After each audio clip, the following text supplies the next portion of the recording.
friends, this is Dave Arnold, the host of Cooking Issues, coming to you live in the heart of Rockefeller Center in New York City. Joined, as usual, for our 100th episode at Newsstand Studios. We got John in the booth here. How you doing? Doing great, thanks. Yeah. 100 episodes! Anyway, got Joe Hazen rocking the panels here. How you doing? I'm doing great, man. How are you? All right, doing well. Nastasia, I believe, is in Los Angeles?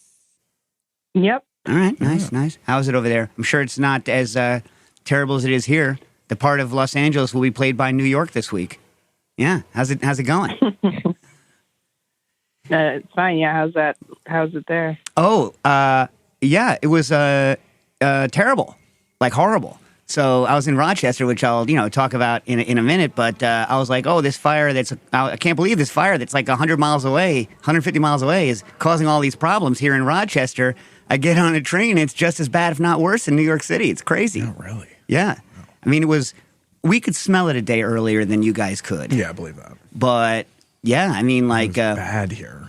Oh, like real bad. Yeah. Oh, like super bad. Yeah. The only like people who were rich enough during the pandemic and and what's the word? Worried about it enough who all got air purifiers. They were doing a little better if they hunkered down inside, but you could smell that stuff inside because it's very tiny particles that made it down here. Real nightmare. Yeah, real bad. Yeah. Any of you guys who are listening who aren't from this side of the country or this country at all, just look at any Instagram people from New York City or New York area in the past couple of days, and those are not filters. That is real. In the morning in Rochester on whatever it was, Wednesday, when I came back up, I could stare directly at the sun. That couldn't even see the sun. Yeah, I mean, well, it was so bad. I was like, is that a bright orange moon? I'm like, no, I'm staring directly at the sun. Yeah. And it was nuts. Yeah. I have to say, I don't think our masks are doing jack diddly do for that. No. Unless you have a N95 or whatever. I don't even know. Yeah, I mean, like, you need something that basically filters out 2.5 micron and smaller particles to, like, have it make much of a difference. So the people who are walking around with organic vapor respirators, those people, Yeah. They look like they're about to murder you, but they know it's up. They're not wrong, yeah. They're not wrong either. And as many people pointed out, the one time it actually smelled better being on the subway than it did being out on the street. Although I have to say, for the first couple of hours, you're like, campfire. Yeah. Yeah. And it starts stinging the nostrils and the eyes. And yeah, and you just feel kind of sick. Anyway, enough about that. Where are you, Jack? What coast are you on? Oh, Jack's not here. Oh, no, Jack. I thought I heard him before. And Quinn, of course, chilling up in the upper left, where the air is nice. Anyway. Well, we have a little bit of smoke occasionally, but not too bad. Yeah.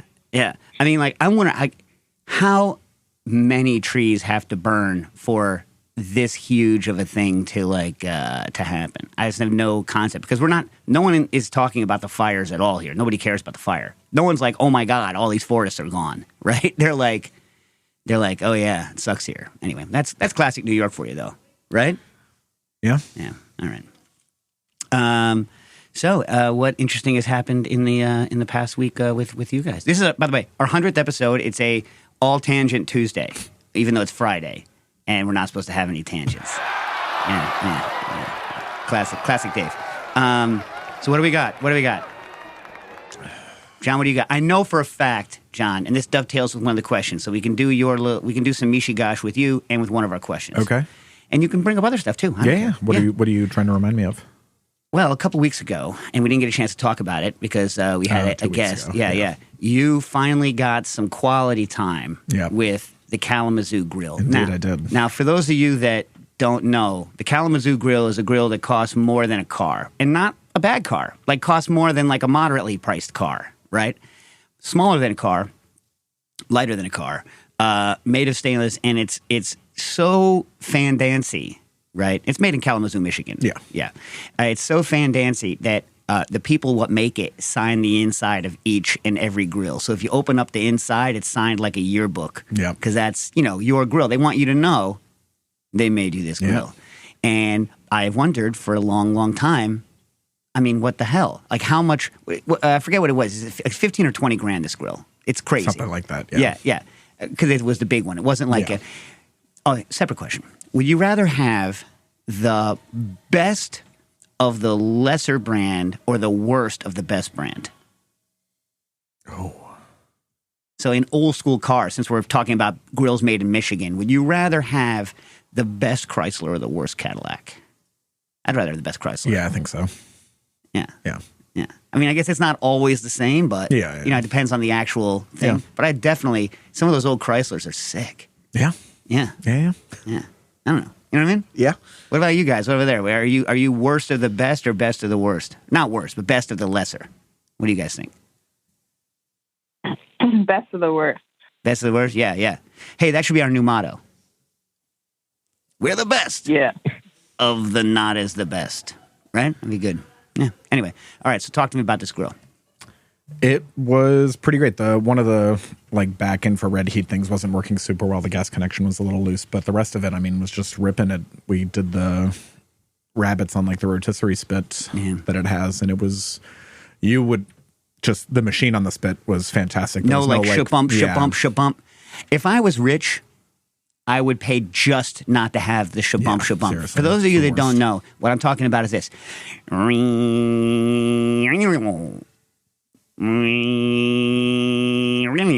Where there's play in the gears on your rotisserie motor, and so that because no one is good enough at balancing a spit, right? Unless you have almost nothing on it. Nobody is good enough at balancing a spit such that there's not an imbalance on it. And when these crappy gears with backslop are used, right, they as they go over the imbalance point, they slip and fall against their backlash and then get hauled around and back up. So it does two things. One, it makes a little area that goes faster, which just bothers me. I don't know that it actually makes it cook worse, but invariably, especially if things are heavy, it shakes the thing off of the skewer over time. So especially with things like pigs, chickens, it's just like it's internally shredding the meat for no apparent reason.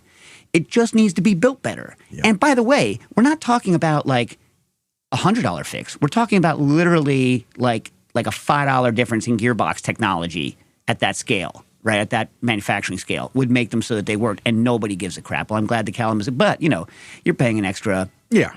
How much does a really good grill cost? $5,000? Probably. Yeah. So you're paying 3 times as much as an already absurdly priced item. Yeah. Which is, not unsubstantial. No, definitely not. Yeah. Yeah. But a joy to use, you're saying. Yeah. I mean, the heat coming off that thing was just like, we started off with gas and everything was really, just to get the heat up, everything was really even. Then threw some wood in there and everything just got really, really hot. And it was just really great. How many skewer? First of all, is the rotisserie vertical, or do you have to do it over the horizontal thing? Is it a vertical back rotisserie, like old school style, like the rotisserie units in back? The flame. In other words, Yeah. Right. They have that. Inherently superior. Yeah. Yeah. Because it's much easier to control than underfired rotisserie is not nearly as easy to in my opinion, work with as the backfired one. No, great. I just put some wood down there so that when the juices would drip off, it would kind of create a little bit of that. Aren't you fancy? So then can you move the forward-backward position of it, or do you have to just increase and decrease the output? Increase and decrease, right. I think. And is there multiple vertical areres, or is it one spit straight across? One spit straight across. Yeah. Yeah. But you could put 4 rabbits on there. It was pretty... So it's long. Yeah. Or long. small rabbits. Yeah. No, long. Long rabbit. Yeah, no. All right, now, rabbits. What'd you do to the rabbits? Nothing super exciting. I sort of played second fiddle on that. So it was just salt and rosemary and pepper. Oh, I mean on the second fiddle on the rabbits. Yeah. Okay. So how much did you have to bite your lip when we were like, not like that, not like that. Basically. No, don't do that. Yeah. Legs in or legs out? I think they were in. Yeah. Yeah. So that they could fit 4 on. Yeah, exactly. Yeah. And did the part underneath the leg not get cooked properly? Or was it okay? It was okay. How dry was the loiny part of it? Pretty dry. Yeah, rabbit's tough, man. It is. And it wasn't pre-brine forever or whatever. No. Rabbit's tough. Yeah. Yeah, I know. I don't cook as much rabbit as I would like to, considering how much I like rabbit to eat. Because I cook for mostly non-tiny bone lovers. Yeah. And I'm not about boning out rabbit. Yeah, no. No, definitely not. That's not, No. But it was nice. I haven't had rabbit in a long time. Yeah. It was good. Yeah. Yeah. Glad I ate it. Yeah. Yeah. Yeah. All right. Good. Do it again. Yeah. All right. Cream, I know how are you on rabbit? What's your rabbit philosophy? Yeah, no, I don't think I've had rabbit in like at least 10 years. Yeah. I don't know, just doesn't come up often. Which is funny because the island is full of them. Really? Vancouver Island is like rabbit land. Like specifically the university. The university campus is just chock-a-block with rabbits. We'll send someone out to go get those things. Although I don't know, Well, I can't say I've ever had a wild rabbit. I've never had a wild rabbit. What do you mean? Why? They're protected? Canada is all of a sudden like pro-thumper? I guess. All right. Okay. I don't know. Yeah, whenever when I was young, everyone was like, "You're going to eat Thumper? You're going to eat Bambi?" I'm like, "Yeah." Yeah, absolutely. Oh, you like watching Babe? Oh, I love pig. Yeah, exactly. Doesn't I never forget. There was a time when there was a time when miniature potbelly pigs were the rage, right? They were huge. Like, they were a thing. Yeah. I was going to go say that. They were a thing. And so, I kind of wanted one, right? Because who didn't want one? I was living in a loft. I was like, I could have a pig here. If messes happen. I'm in a loft. Wasn't matter. And so, I hadn't yet spoken to Jen about it because she would have been like, what are you, stupid? You know what I mean? But so I called up a breeder of miniature potbelly pigs.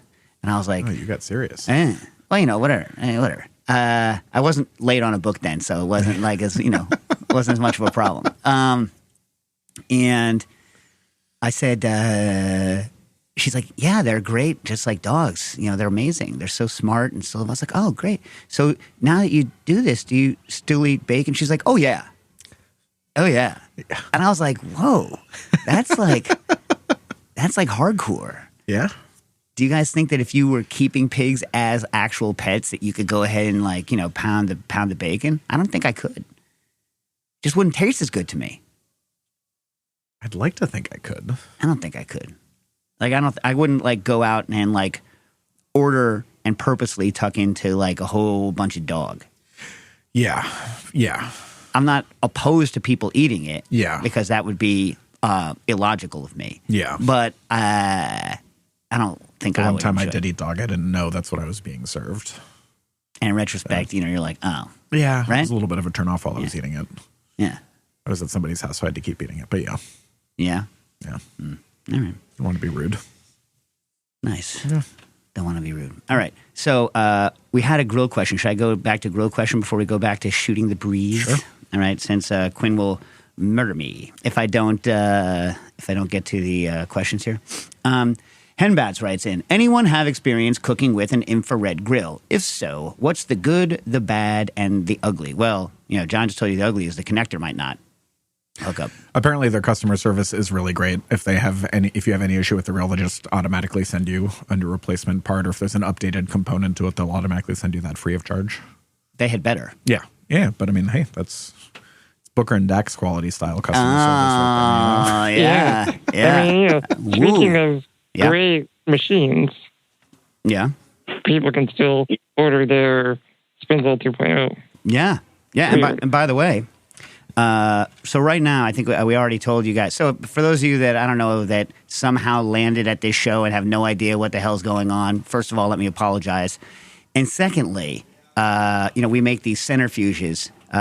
We made these centrifuges and we're making them again. Thanks to the very fine community who pre-ordered enough to get the order going, we're going to make more. And so the centrifuge kind of helps you clarify. But the new version is so much better than the old version. And in fact, I took it to Rochester for the Rochester Cocktail Revival where I was doing a demo on clarification. And Eamon Rocky was there. He did agar clarification, but right before and milk washing. So I was like, well, to piggyback on what Eamon is doing, I like to show you how real people clarify things with a centrifuge. And so, like, not that you're not real if you don't have a centrifuge. I'm not saying you're not real. You're still, as Quinn would put it, a real boy, or a real whatever. Quinn, for years, Quinn didn't have an actual hard phone, right, Quinn? So, can I tell the story or not? Yeah. So Quinn. Yeah. So Quinn finally gets a phone because Nastasia and I are like, we can't send you images on text. What the hell, right? So finally he got one, and he literally just sends me a text that says, "I'm a real boy now." I was like, strong, so strong. Anyway, are you liking your phone, by the way? I mean, it exists. Oh, all right. Unlike existing conditions which no longer exist. Zing. Yeah. Anywho, so I was spinning and we got crushed for time, and all of my spins I was doing like 3 minutes on the spins. So they spin faster and the interlock works really well and I can open it. So I'm really psyched, and it's going to get maybe even better because the factory is sending me a test board where I get to mess with all the parameters. So I'm going to see how fast I can make it go before it goes vibration crazy. And I'm also going to see how fast I can decelerate it without ruining the clarification technique. I'm just trying to get the G-forces as high as I can with the unit, and the spin times as short as possible. So, and I'm going to probably increase the pump speed on it. So I'll be able, for the first time, be able to like modify all of those things myself and just tell them what the answer is. But even the one that they did, the stock base one, is already better than the original. So I mean, everything about it's going to be better. Even all the parts are going to be easier to replace if things go down. Yeah. Parts are going to be much harder to break down because everything else has been so much better designed. I mean, it's just going to be a much, much better product. Yeah, the only negative that what, Quinn? Okay, where can they go? Oh, to pre-order. UR.cool/Spinzall, proving that we are not, in fact, cool. You are the letter U, the letter R, .cool/Spinzall. Or bookerdex.com. If your fingers won't type UR.cool/Spinzall, if somehow you have a mental block on typing those letters, you can just go to bookeranddax.com, right? Yeah. I know Nastasia won't type UR.cool. I mean, I don't know. I've been typing it. I think it's a cool URL. Oh, man. Anyway, so I had one more thing about the Spinzall, new Spinzall. Oh, well, whatever. You can still pre-order it until we put our order in with the factory for the actual number of units. We're still accepting pre-sales. So, I know what the problem is. The only thing that I'm really kind of disappointed by, and there's no way around it, is the old parts. The new parts aren't interchangeable with the parts that break most often in the old unit, mainly because the reason we changed them is because they broke a lot in the old unit. And the factory can no longer produce those things. It doesn't exist anymore. Like the electronics boards don't exist anymore. Lids are different designs. So there unfortunately won't be a way going forward. And first John and then Quinn and Nastasia and I have been stretched to the breaking point trying to fix old Spinzalls as best we can, but if they are going to break, they're pretty much, unless you can fabricate the parts, and we're willing to send you the STLs to do it, we're not going to be able to support them going forward too much longer. Would you say that's mean? Yeah, I'm surprised you've still been able to support them, frankly. Yeah. Well, literally, we rip apart units, and we've been parasitizing them. We've been not selling, because I don't even think we charge most of the time. No. We've been sending out, semi-used parts because, it's like fixing, to go back, an old Chrysler. Yeah. You know what I mean? Yeah. Anyway, so it is what it is. So back to hen bats. Any experience cooking with an infrared grill? What's the good, the bad, and the ugly? It's a great movie.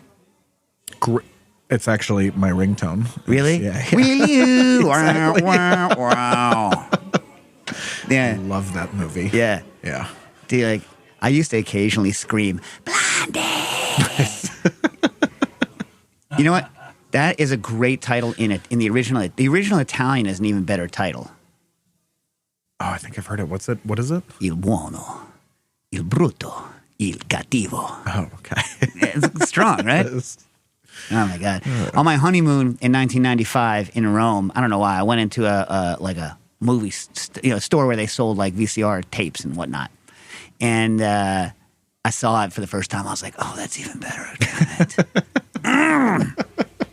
Leon. Anyway, Leone, I guess. Anyway, okay. What's the good, the bad, and the ugly? Looked at them years ago when shopping for a gas grill and opted for a Weber, presumably the kettle-style Weber. When you say you opted for a Weber, unless you say otherwise, I'm assuming you mean kettle-style Weber, which is a fine machine. Good grill. You know what else? A lot of people have experience on that thing. Anyone comes over to your house, they know what they're going to expect. You know what I mean? Mm-hmm. Anyway. Remember the Smoky Joe? Who has not owned a Smoky Joe? Yeah. Little Smoky Joe, especially if you've ever lived in New York and you want to like illegally grill on your fire escape. The Smoky Joe is the unit par excellence for illegally grilling on your fire escape, which is a time-honored, stupid, dangerous thing that many New Yorkers do. Yeah. Myself included. What about the little hibachi? I bought one once, but I used it inside and I got it so hot that the paint caught on fire. Now, how hot do you have to get a hibachi grill to catch the paint on fire? Yeah. It was not cool. My wife was displeased, unpleased. There's a lack of pleasure. I've told the story about how I got the fire department coming to my place once, right? Have I ever told that story? I don't know. Oh, all right. Well, I'll tell you this quick about grills. So I lived in an illegal loft on 38th Street between 8th and 9th on the 20th floor of a 20-story building that was built in 1927. When I moved into this building, there was like one other person living there on like the 16th floor. So there's 4 floors between me and the only other person who was living, and the rest was still sweatshops. It was starting to move over to like photographers and artists and what, but it wasn't. There was a central corridor in these old buildings. They didn't have fire escapes. They had fire stairwells in like the central part of the thing, and you would go down, and because there weren't enough bathrooms in the sweatshops, this I know I've mentioned on air, like people would do their business because, you know, they're humans and they're working unbelievable shifts, right? So all their business would happen in these fire stairwells. So no one used them because they were bathrooms, literal bathrooms, latrines. But since I was on the top floor, you could punch out and actually be outside at the top of the kind of little corridor for the fire stair, and it was almost like a little outdoor patio, but totally enclosed. No one could see you anywhere. Like you were totally contained. So I took I bought a full size, like one of those half barrel char broilers that were, used to be cheap at the Home Depot, and had it out there and was doing charcoal grilling constantly in the garment district in a huge grill, huge. Like I did a medieval feast on it. Like I used to cook like family dinners. I would cook huge amounts of food in this, illegal machine. And then one day they installed an alarm on the fire stairwell because they were starting to, up their security, right? And so I couldn't get back in, and I didn't want to have to knock on the door all the time. So I propped the door open, right? So I could go in and out. But what happened was there was a temperature kind of inversion. And so the wind sucked into the building instead of out. They changed, and when it changed, it sucked all of the smoke from the thing into the building itself and set off the detectors, because they'd also installed smoke detectors to try to be more current. So everything goes nuts, goes off. The fire department runs up 20 flights of stairs in full gear, shows up, and I have like all this meat on the grill, and they're like, "What the hell are you doing? You can't have an open fire. What the hell do you think you're doing?" I swear to God, I looked at them and I shrugged. I go, "Tastes better?" And they just walked away. They just walked away. Yeah. They were probably hating you. Yeah, but I didn't try to give any excuses. I was like, "Tastes better than a gas grill." Did you offer them any? What? Did you offer them any? And it wasn't done yet. And they were in the mood. They were in full. They were probably so pissed. They were in full turnout gear. Like, full turnout gear is no joke. You know what I mean? And they just run up 20 tall, 10-foot flights of stairs. Oh, man. But that was, Jen made me retire the grill after that. Rightfully so. I'm not saying this like, oh, ogre Jen. I mean, like, rightfully so. I had to retire the grill after that. And, From then on, all family dinners were only deep fried because the fire department did not come into my loft and find my illegal deep fryer. So, anyway, back to infrared grills. The company makes them locally. This is the infrared grills that Henbats is talking about, and claims to be the inventor. HTTP. Everyone claims to be everything. No one invented infrared, like the technology. Like, I'm sure they invented whatever specific infrared technology they have. You know what else is an infrared heating technology? I don't know if you know this. The Searsol is an infrared heating technology whereby we take the optically thin and hard to use heat energy from a torch flame and turn it into a much better, easier to use, more effective infrared heat source. Did you know that? I did. You did? I did. Did you know that the Searsol, and specifically the Searsol Pro, can put the power of a broiler in the palm of your hand? Were you aware of this? I think I've heard it somewhere. Yeah. Hey, Quinn, when are those? Are those on the water yet, or soon? TBD. I still need to get one. Yeah. Well, all right. Ashamed to say. We're going to have 1,000 units to sell as soon as we can toss them across the water. We fulfilled everything. We've left enough time to not have I hope the people who bought the originals get mad at us, and we have 1,000 more that we're going to throw across the water and see what happens. But as Quinn says, TBD. To techgrills.com, which is tecgrills.com, not with an H, no H in Tech Grills, in case you're trying to look it up. My friend just started working for Tech Grills, but at his main company, the grills are apparently a small passion project on the side.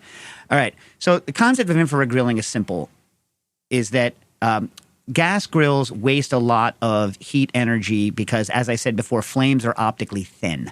And what that means is that you can't get very good radiant heat off of flame, which is why what you really want is you want to use those flames to heat up things like lava stones or whatnot. So the original infrared grills are always just ways of converting a gas or other form of energy like that into something that is primarily in infrared wavelength, right? So anything. Basically, things you can't. They don't even necessarily glow. They don't need to glow because once it's glowing, it's not infrared anymore. But the more something is hot, the hotter it is, and once it starts glowing, the vastly more energy is being put out, and the vast majority of heat energy that's being put out, even of something that is glowing, is infrared.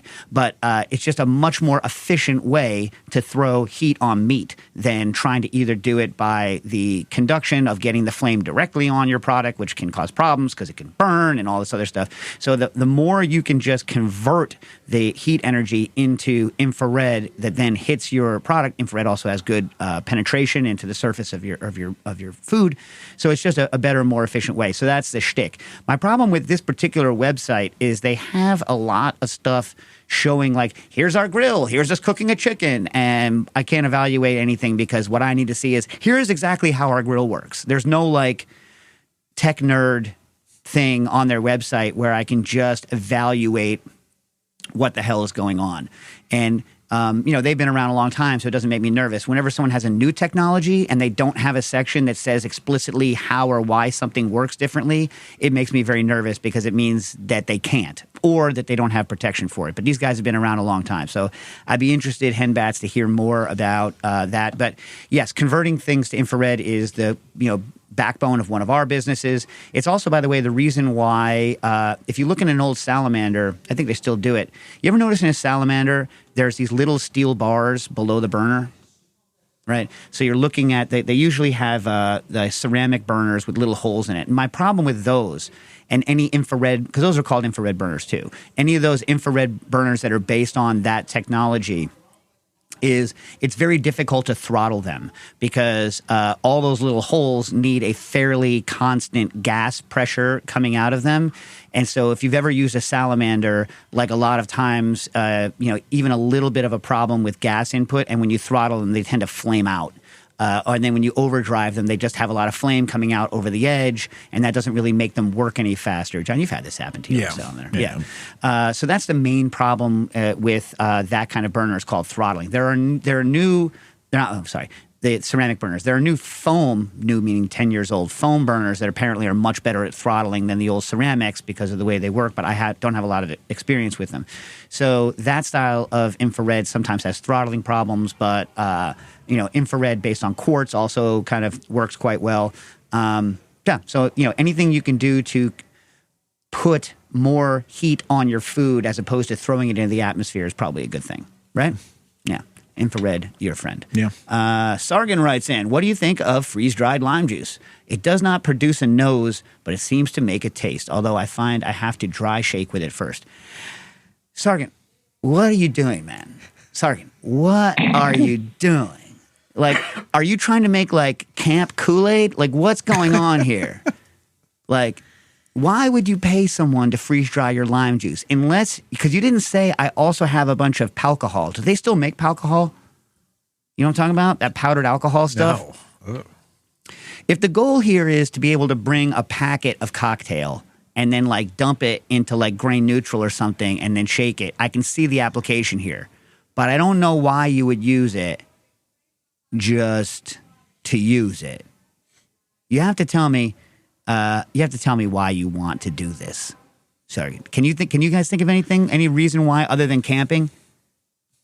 Or like space? Prepping for Okay, if it's not for a drink. I mean, I don't know. What do you mean? Oh, I mean like sprinkle, but he says he's shaking with it. I know, I'm just saying. In terms of an application for the product in general. You mean, so I want to throw lime? Yeah, okay. Here's what you should do with it, Sargon. French fries. Potato chips. Well, I was going to say lime marshmallows. Okay.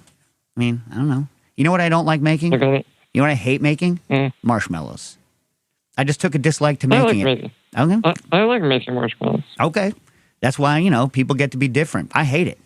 There was a time in the like kind of early 2000s when every pastry chef was making like 5, crap tons of marshmallows, all different flavors and stuff like that. And then I made it a couple of times, and then you get it wrong a couple of times and it gets all weepy. And then it's all sticky. It's, no, I don't like making it, but I'm glad that you like making it. You know what I'm saying? Okay. Lime marshmallows. But, I think like some sort of I guess lime salt. If you don't like you don't like, Tostitos. Lucas spice. Do you like that Lucas spice with the duck on it? There's the red Lucas and the blue Lucas. I don't know if I'm familiar. That you put on fruit. No. Tahini? What? You mean tahini? No, I mean Lucas. No, the brand. Yeah, Lucas. What I mean, it's got a duck on it, and there's a blue one and there's a red one, and you put it on fruit, and it's good. Anyway, so you can make your own kind of Lucas mix. What do you think I meant? I meant Lucas. Anyway, what do you think? Did I answer? Sargon might be going to space. He's from California. He knows all those tech people. True. You know what I mean? Yep. Don't go to space, man. Like, who among this group, given the opportunity, would go to space? Oh, Joe raises his hand. Joe would go to space. Joe would go to space. Huh. If we come back alive, yeah, I would do it. Well, there's no guarantee. That's the point. The point is, are you willing to take the risk? If I was guaranteed to come back alive, I would do it. I mean, how many shuttle missions were there? 100 and something? Yeah, a lot. Yeah. 2 of them were catastrophic losses. Mm-hmm. I remember that. Out of with complete loss of crew. So 2 out of, with probably less than 200, right? It's probably fewer than 200 missions. So we're talking better than a 1 in 100 chance of not coming back. Don't enjoy. Not for it. Not rolling that die. You know what I mean? If you had a 1 in 100 chance of getting on the subway and getting, not coming out of the subway, you wouldn't do it. And I'm saying going to space is not worth it for me for that. Yeah, but it's space. I mean, it's just so... I mean, what do you even have to live for? Why is your life so precious? Exactly. Well, that's a good point. Logically, it's not. There you go. No one's died on the vomit comet, to my knowledge. Therefore, that is inherently safer if you need to be weightless. If the idea is I need to experience weightlessness, yeah, Just go on the vomit comment. Yeah, I guess Although I would not want to go on the vomit comment. Paul Adams, friend of the show, Paul Adams. Who, by the way, have we discussed this? So I forget what it's called, dihydromercetin or whatever it is that Paul used years ago to blunt the effects of alcohol on your system. It's a supplement, so you don't need a prescription for it. And he came to existing conditions and drank like an unconscionable amount of cocktail, and didn't get like visibly perturbed by it right after he was taking this stuff. So he wants to come on the show and do a side by side with people not knowing who's getting it, who's not, and then like imbibing a certain number of cocktails. And I spoke to Bob Data, who's been on the show, who's the Harvard scientist who deals with this kind of thing. And he said, yeah, we could do that kind of a study. So like, and he was saying actually he might be able to do rat studies where he can actually see if rats are getting drunk or not. He said the main problem with it is that rats don't like booze. So you have to like force them to drink the booze to see kind of what happens because they don't like the taste of it.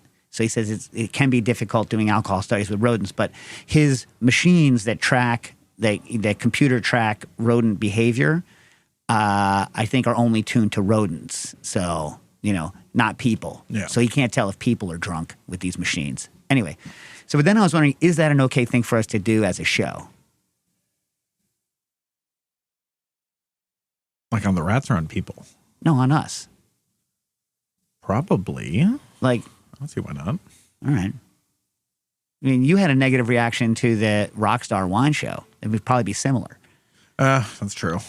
Wasn't a big fan of that episode, but So, I don't know. other people did. Yeah. I just, well, Yeah.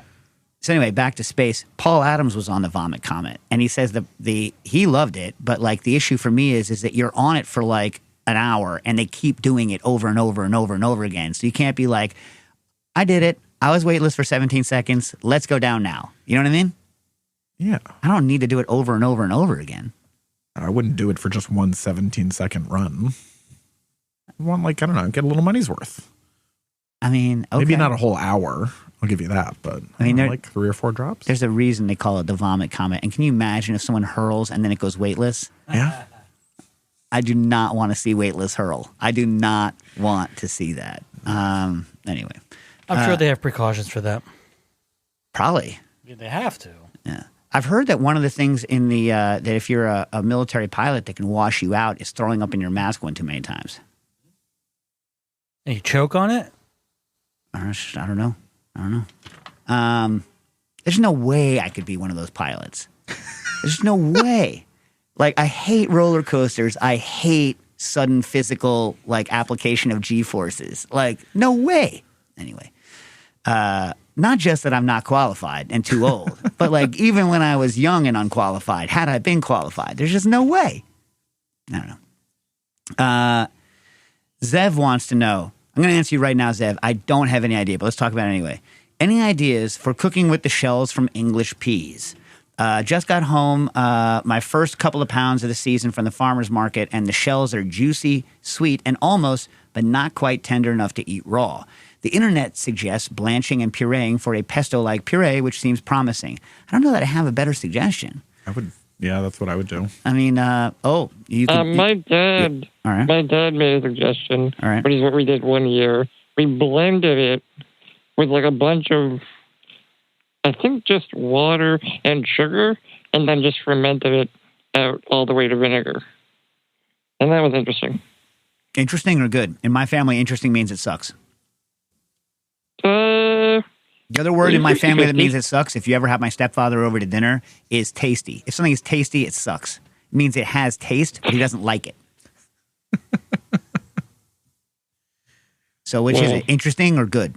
We had the same issue in our home, too, as well. That's interesting. Yeah, right? You don't like it. It means you don't like it. So, Quinn? I mean, I used it. Okay, but again, so you're not saying you liked it. You're not saying take your stuff and go through the trouble of making it because it's delicious. What I'm not hearing from you, Quinn, is, you know what's delicious? Blending it up with sugar and making a vinegar. That's what I'm not hearing from you. It could be. All right, Zev. So, I can't even get Quinn to recommend his own recommendation for you. Blanch and puree.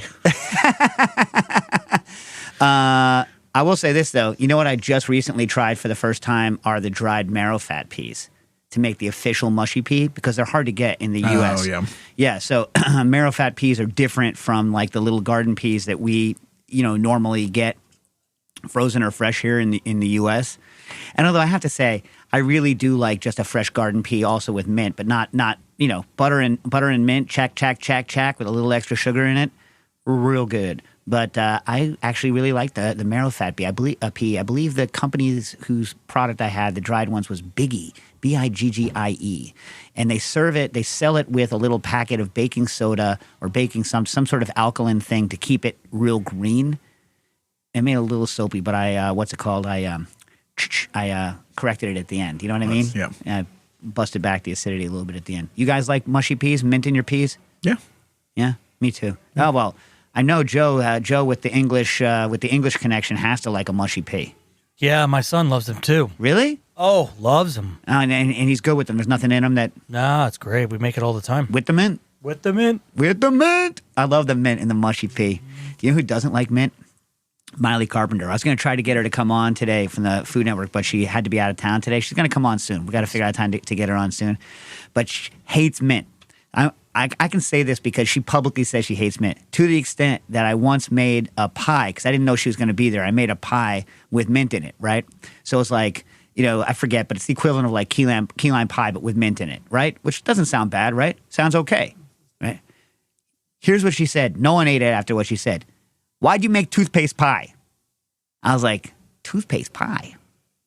I don't know that I would call it toothpaste pie. And then everyone's like, I don't want toothpaste pie. She doesn't like gum either then, right? I think she likes Big Red.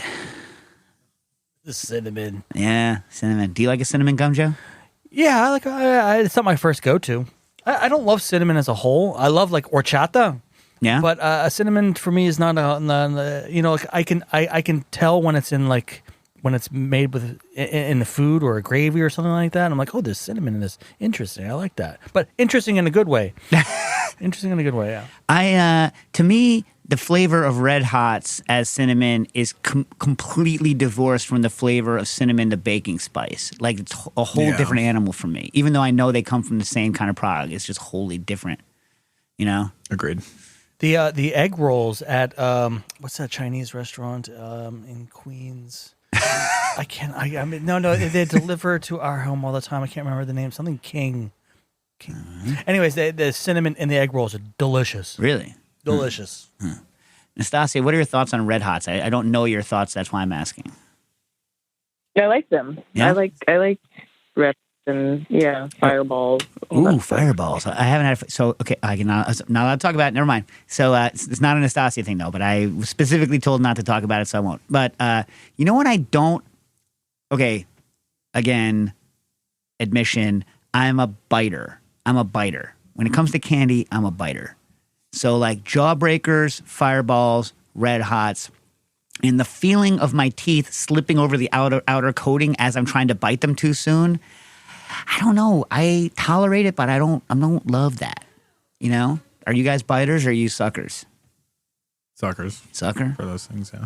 Yeah. It's like those old Tootsie Pop commercial where how many licks does it take to get to the center? 1, 2, 3. I never made it without biting. Ask Owl. That was a great commercial. Awesome commercial. All right. So, Wismerd writes in, I'm developing okay, Wismerd, I got an issue with the form of your question. So I'm going to attempt to answer it, but I don't know that I'm going to be able to. All right? I'm just letting you know ahead of time that I have an issue with the form of the question. It's not necessarily your fault. It's the fault of the world and the internet and how this thing has been posed all the time. All right? I am developing a nitro-infused beet kvass, lacto-fermented beet brine. Was there bread in it or not? I thought kvass had to have... beet kvass is just beets. No bread of any kind? No bread. Why do they call it kvass then? There's just two kvasses. There's beet kvass and bread kvass. Okay. Sounds like it's just borscht you left out. I'm just kidding. For a shop I'm helping open, I bought the EC Nitro and ran a couple of tests. The results were so lackluster, I feel I must be missing some crucial info. And also, best practices for nitro infusion are the practices the same as for CO2. All right. There is such a confusion of terminology on the term nitro that I do not blame you for anyone for not knowing what's going on, because I don't actually know what's going on when people just say nitro. There are two different gases, and there are two different things and two different approaches, right? Nitrogen. So people who say they're doing nitro with nitrogen, right? What that's doing, and I don't know how carbonated your kvass is, right? But if the kvass, and when you say infused, that's the other thing. People say like infused, but you already have beet juice, right? If your idea is to infuse flavor into the kvass using rapid infusion, you have to use nitrous oxide for that. And you didn't write what flavor, if that's the case, you didn't write what flavor you are infusing into your kvass that isn't just the beets, which presumably it already tastes like beets because you made it from beet juice, right? Okay. So assuming what you mean is putting bubbles into it, right? If you use nitrogen, which is what the new EC Nitros are for, nitrogen, right? What those things are doing is they're assuming that that nitrogen is not, I repeat, not very soluble in liquid, right? It's very minimally soluble. So what they do with nitrogen, right, classically in beer gas, which is CO2 plus nitrogen, is you have a relatively low carbonation amount, right? And you put extra nitrogen in so you can, A, force your product through your lines faster and not increase the carbonation level. That's one thing. But another, the widget in Guinness, which is nitrogen, right? What they're doing there is that as the pressure is released when the Guinness is dispensed or when you open the lid of your can with a widget in it, all of that nitrogen that's in there goes poof and makes all these micro bubbles. And those micro bubbles then make a big head of foam because the nitrogen comes almost instantly out of solution. That's how that works, right? So the nitro stuff is a texturizing effect that involves it already having its own foaming effect and then making a lot of micro bubbles. So you get that very fine foam. That's what nitrogen is for. So when people are using nitrogen, they're trying to get that rolling Guinness look in a cocktail. It's all of these very quickly formed, but unless your product sustains them, very quickly dissipated bubbles. That's what nitrogen does. Nitrous oxide, N2O laughing gas, the whipped cream stuff, is actually soluble and will make bubbles that are much more akin to CO2, but don't have the CO2 flavor, right? So two entirely different things. But nitrous, because it is soluble, makes bigger bubbles and over a longer period of time than does nitrogen. So if your kvass is already carbonated somewhat with CO2 and you use nitrogen, you should be able, and it also has the ability to hold a head like Guinness does, then you should be able to get that Guinness effect if that's what you're looking for. But I need a little more clarity on exactly it is that you wanted to happen and what didn't happen. Covered, smothered? Covered, smothered. All right. All right. Ken Ingber writes in. He wrote in before we didn't get everything. What are the pitfalls of pre-mixing a Manhattan or old-fashioned? And does it matter if I'm using a plain or interesting vermouth? Well, of course it matters if you're. Well, first of all, what's plain vermouth? Ain't no such thing as. I think you mean Martini and Rossi, right? I mean, I love tasting different vermouths, but you know, most of the vermouths that you have a place somewhere. You know what I mean? I don't know. And Martini and Rossi gets a bad rap because it was treated so poorly for so much of our lives. So much of my life, anyway. I mean, like most people who are listening to this probably never grew up in the era where there was one bottle of vermouth on the back bar that had been open for 2 years and tasted like oxidized peanut waste. You know what I mean? Yeah. But like those of us who are old enough kind of never gravitated back to Martini and Rossi because we're like, why would we? Because we have this bad memories. So the pitfalls of premixing a Manhattan are that you make a bad ratio with a whole lot of booze. So I would always test your ratio on 1 first and then premix before you waste a whole lot of booze. I would also exclude oxygen unless you're into the old school aging that people used to do with them. And especially if you pre-dilute them. So I like to make full strength Manhattans, i.e. just vermouth, booze, and bitters, and then store them in plastic soda bottles in the freezer. And then when you mix that with the right quantity of ice water, which is like 2 of that, 1 of ice water, I think. I have to go back and look at it. It just comes out Manhattan. So you can just go, out the door. You know what I mean? And so then like when I'm gone and someone's at my house and they're like, I want a cocktail, it could be gone. You know what I mean? No measuring, no muss, no fuss. And it lasts a long time. I've had it over a year. I've had it, and it's good. So I would do that. Is it crucial to leave virtually no headspace in the container? Yes. Yeah. If you don't want it to change. If you like oxidized vermouth, then God bless. You know what I mean? If using glass containers, can I safely store them in a home freezer? It really depends on whether or not you're ever going to freeze it. If you're going to freeze it, then no, things can break. But if you don't pre-dilute it, Manhattan won't freeze. If you don't pre-dilute it, the Manhattan won't freeze. It'll get syrupy, but it won't freeze. If you dilute it, it could break. But also, if you store it in glass, then you have to worry about getting the headspace out. So unless you have some way of purging it, or if you don't mind it oxidizing. I don't know. And then what should you be asking that you're not asking? I don't know. Seems like all the good questions, right? And in the end, is this a reasonable strategy? Yeah, I'd do it. But you have to be willing to deal with the ugly plastic soda bottles in your freezer. Some people just can't deal with it. It's too ugly for them. Yeah. You know what I mean? You're just too fancy. You can't deal with the plastic soda bottles. And by the way, not like a soda bottle you can squeeze. The whole point is squeezing. And if you're lucky enough to live in England and have the very gas impermeable bottles, even better. Like our bottles aren't as good here. All right. Okay. Ali Schoenhorn writes in, hey, love your book, Liquid Intelligence. One of our favorite recipes is the flat leaf, which is a parsley.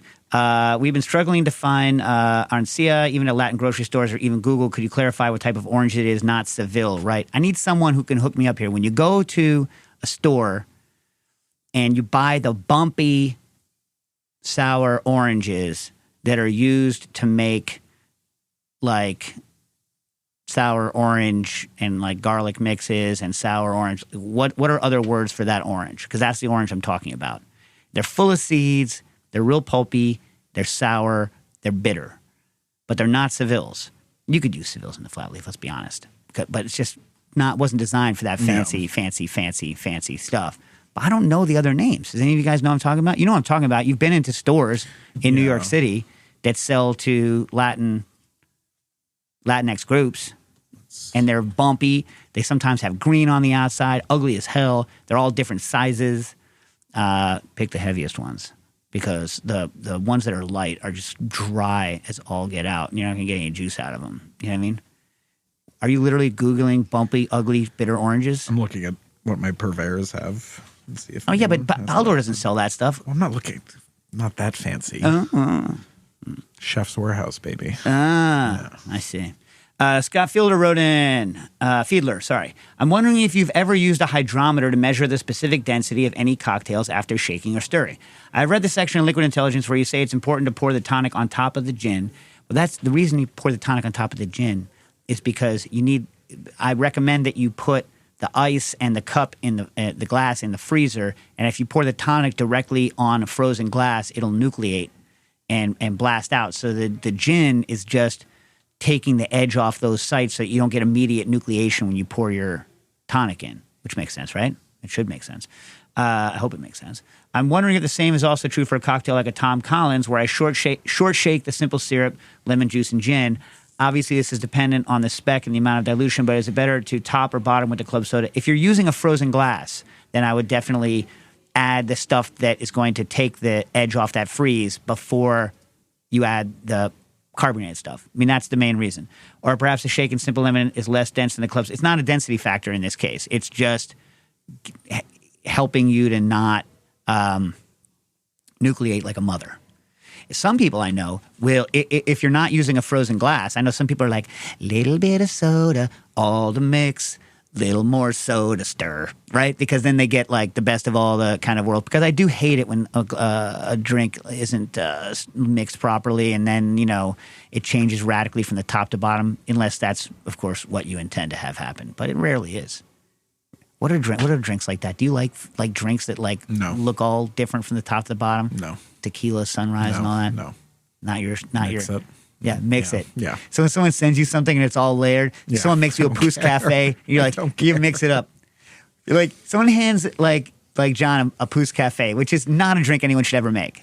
Like, that's just not a skill that needs to exist anymore, right? He's like, give me a straw. Yeah, And just in front of the bartender just stirs the hell out of it. Yeah. Yeah. All right. Don't care about the layers. Don't care about the effect. What about the ones where you have like the little sugar cube in the bottom with the stuff and it's sending the bubbles up? Do you smash that up and stir it in? I don't know if I've ever had one of those drinks. Yeah. All right. Now, when there's life, there's hope. Yeah. And no, I've never used a hydrometer to measure the specific gravity of cocktails after shaking or stirring because it's affected by a bunch of things. And so unless you can guarantee that you know all of the variables and have done all of the plots to figure it out, it's not same with a refractometer. It just doesn't tell you what you need to know. So what you can do is you can shake or stir pure ethanol. So you just do vodka and ice, which I have done that, right? And you can figure out the proof of your drink based on that. But then you're making the assumption that once you add things like sugar, that it's going to dilute the same way, which you can't guarantee. You just can't guarantee it. And so I don't. But believe it or not, I'm actually working on this problem with, Hypothetical book. The book is not hypothetical. In fact, I went to the 100th anniversary of Norton this week, right? When I came back from Rochester, and it was kind of fun. Saw my editor, Melanie. She is mad, but not overly mad at me.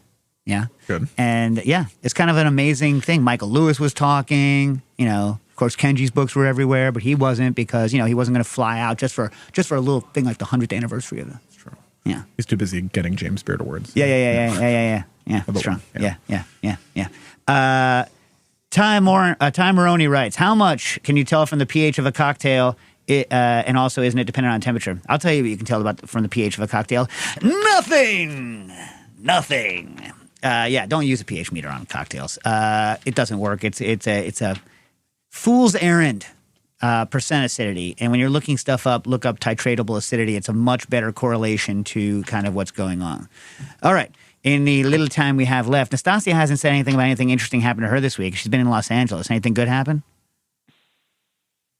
I'm just here at my parents' house drinking coffee. Coffee? Nice. Do they have the exact level of not good coffee that you like? Yep. All right, cool. I appreciate that. Appreciate it. All right. So last time I was in Rochester, I have what's called a garbage plate. You guys familiar with the garbage plate? Garbage plate is like either hot dogs or hamburgers, cheeseburgers with meat sauce, which is ground up. They call it hot sauce. It's like a hot meat sauce, home fries, and then and a bunch of other stuff. Beans is what I had. And I was like, man, I had it from Nick Tahoe's, which is the kind of well-known one. And everyone said, you're an idiot, you're a jamoke, because there's an age, a gender divide.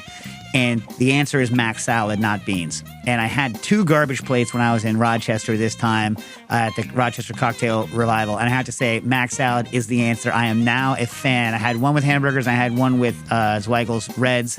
I am now a fan of the garbage plate. I am all about the garbage plate. I am very pro garbage plate. I will get down and dirty with anyone who's anti-garbage plate. And from Bean to Bar, we have Justin went to my demo and he gave us some chocolate to try. So John and I are going to try some of his chocolate on the air that he makes up there in Rochester. So what do we have here? This is single variety. Single variety, 70% dark chocolate from Huila, Colombia. And if any of you are interested, it's bn2br.com. Joe, you want some? Not right now. All right. And let's try some more. It's good. Yeah. Yeah. It's got a nice acidity. What should we try? Should we try one of his infused one? How about this one? Lemon white. Yeah. Even though, everyone knows my feelings on white chocolate. I don't know, Justin. Not lemony colored. But of course, whatever. Let's see. All right, you eat that one. Are we still eating? All right, well, hold on. Justin, wait. John's got to put this in his mouth, but he's got to finish your Colombian. You've got 27 seconds to finish your Colombian. Yeah. Meanwhile, thanks for having us, Joe, for 100 episodes so far on Newsstand Studios. We're super happy, and I think we're happy. I'm glad you're having us. I'm happy. We're all happy. I like it. You like it? Different. You're yeah. pro lemon? All right, you talk about the lemon while I eat the lemon. 4 seconds, dude. Oh, very tart. Wasn't expecting how tart it is. Exactly. All right, I have to say. Yeah, All right. texture on it's really good too. All right. Yeah. Cooking issues.